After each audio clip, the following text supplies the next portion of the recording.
The Aston Martin Vantage is the storied British marque's volume car.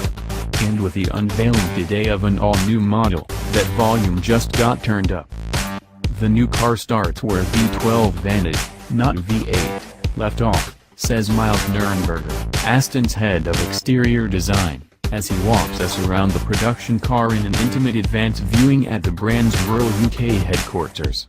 He is referring to the top-of-the-line, end-of-the-run, 12-cylinder, stick-shifted, spoiler-bedecked analog anachronism that was a limited edition send-off for the outgoing car, which had been on sale for more than a dozen model years.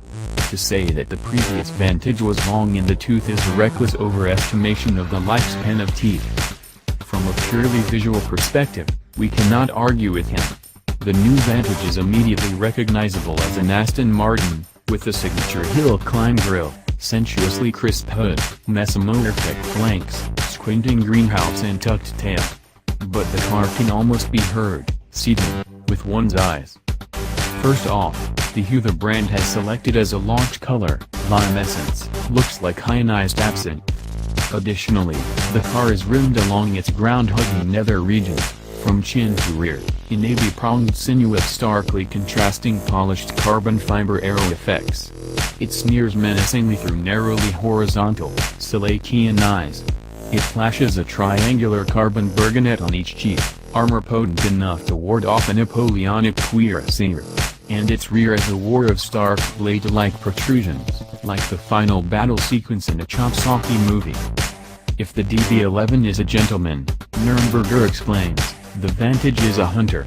Its nose is to the ground, scanning the distance for something to trounce. It's the color of a predator in nature, explains Aston's straight-talking CEO, Andy Palmer. Look at a wasp. Its color's worn, stay away. Not drawing the ire of other motorists is, in our opinion, one of the chief advantages of driving an Aston, especially versus some of its flashier, Italian, competitors. Apparently, Aston is aware of this and also offers the new Vantage in a more subdued palette and trim. We'd spec ours in a more traditional color, like grayish Harley green, with satin titanium trim and body color zygomatic implants. Though we'd go for an optional textured, forged dark wheel to exemplify our evil nature, and for the optional quad exhaust to exemplify our love of being an incorrigible jerk and driving everywhere solely in first or second gear, engine wailing. We'd skip the optional carbon ceramic brakes because we know we're not Max Verstappen. Speaking of whale, we have not yet had a chance to hear the motor expectorate, but we have a pretty good idea of what it might sound like, given that it's the same one that was recently implanted in the DB11.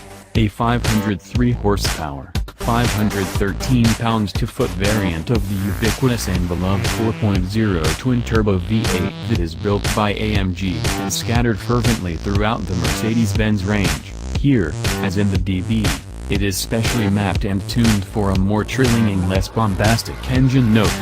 It will be paired to the similarly ubiquitous and beloved 8-speed ZF automatic, which is currently distributed among all of Europe's automakers.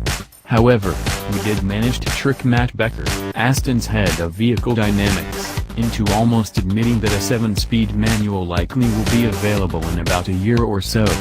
Praise be to the jackal-headed god of all things automotive.